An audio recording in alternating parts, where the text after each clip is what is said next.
नमस्कार, बहुत स्वागत है आपका आश्रम यूट्यूब चैनल पर। आज का हमारा विषय है सामान्य वास्तु।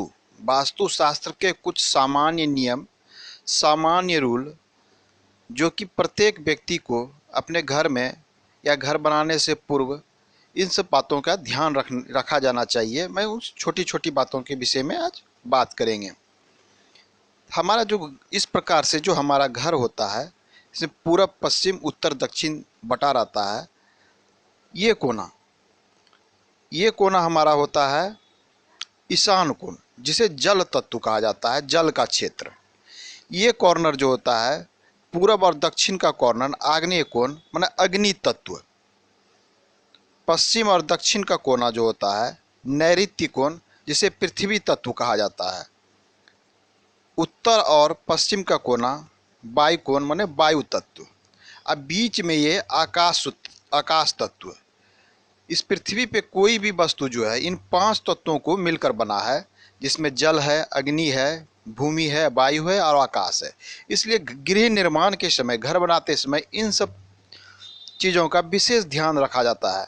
लेकिन आज के समय में क्या हो गया कि लोग ये बीच में जो आकाश तत्व, जो खुला जगह छोड़ने का जो एक पुराना प्रचलन था, आपने देखा होगा कि आप पुराने कहीं भी चले जाए, पुराने गांव में, घर में या पुराने महल जितने भी बने मिलेंगे, चारों तरफ से घर बने हुए हैं, बीच में खुला स्थान, ब्रह्म स्थान जिसे कहते थे, वो खुला स्थान छोड़े जाने का नियम था। लेकिन आज के समय में लोग इसे छोड़ते आ रहे हैं। अब खुला स्थान कोई छोड़ता नहीं है। लेकिन वास्तु को पूर्ण रूप से अगर आप वास्तु के अनुसार बनाते हैं तो बीच में खुला स्थान अवश्य छोड़ा जाना चाहिए, आकाश तत्व का स्थान। तो ये पूर्णता आती है आपके घर में, मकान में एक पूर्णता दिखलाती है कि ये होगी छोटी सी बात। अब है कि मुख्य रूप से कहाँ पर क्या होना चाहिए।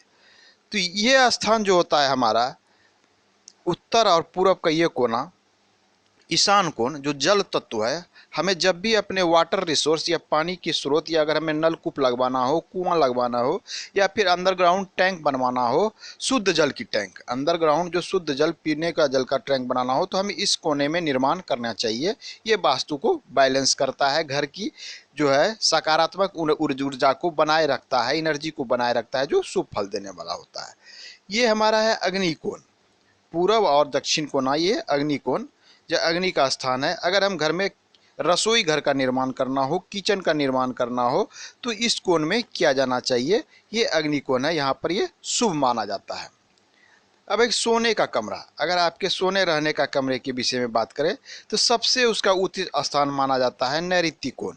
ये स्थान जो पृथ्वी तत्व को दर्शाता है, आपके पश्चिम दिशा और दक्षिण दिशा की ये कोण, इस कोने में आप कमरे बना सकते हैं। इस प्रकार से यहाँ बना सकते हैं, इसके बाद इधर, इसके बाद इधर, ये इस प्रकार से कमरे आप बना सकते हैं कि इसके सेंटर और इसके सेंटर तक का ये सबसे अच्छा माना जाता है। नेक्स्ट जो सबसे ज़्यादा ध्यान देने वाली बात है घर का मुख्य दरवाज़ा।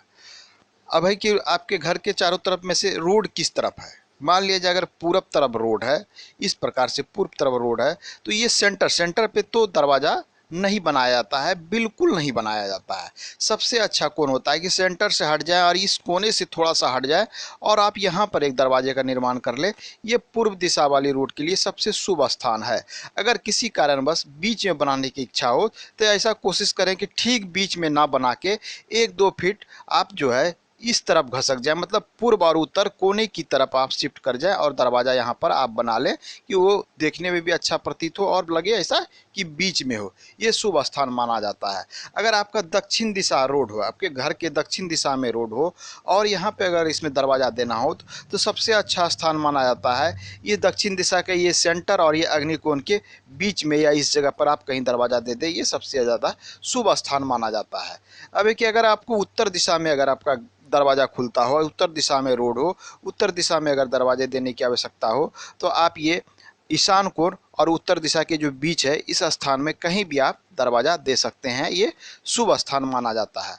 अगर पश्चिम दिशा की ओर दरवाज़ा देना हो तो आप वायु कोण और ये पश्चिम दिशा के केंद्र के बीच में कहीं भी आप अपना दरवाज़ा दे सकते हैं, ये शुभ माना जाता है। तो ये थे वास्तु के कुछ सामान्य नियम जो कि एक घर बनाने से पहले इसे ध्यान में रखना अति आवश्यक होता है। मिलते हैं अगले अंक में। धन्यवाद।